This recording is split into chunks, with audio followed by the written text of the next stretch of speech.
రండి నాన్న. ఏంటమ్మా నువ్వు చేసిన పని? నేనేం చేశాను? ఇంకా ఏం చేయాలమ్మా? నేను ప్రేమగా సారి పంపిస్తే తిరిగి పంపించేస్తావా? నీకు పంపిన వాటిలో ఏమైనా తక్కువ ఉంటే నాకు చెప్పాలి గాని అలా తిరిగి పంపించేయటం ఏంటి? ఏదీ తక్కువ కాలేదు నాన్న. కావాల్సినవన్నీ ఉన్నాయి, కానీ ఉండకూడదు కూడా ఒకటి ఉంది. ఏంటమ్మా అది? ప్రతి వస్తువు మీద నా పేరు.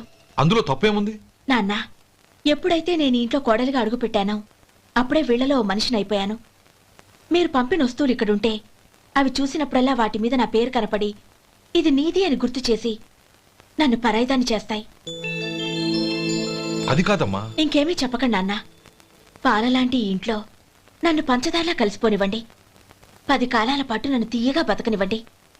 I'm very happy with what I have here. దయచేసి ఇంకేమీ పంపడానికి ప్రయత్నించకండి ప్లీజ్.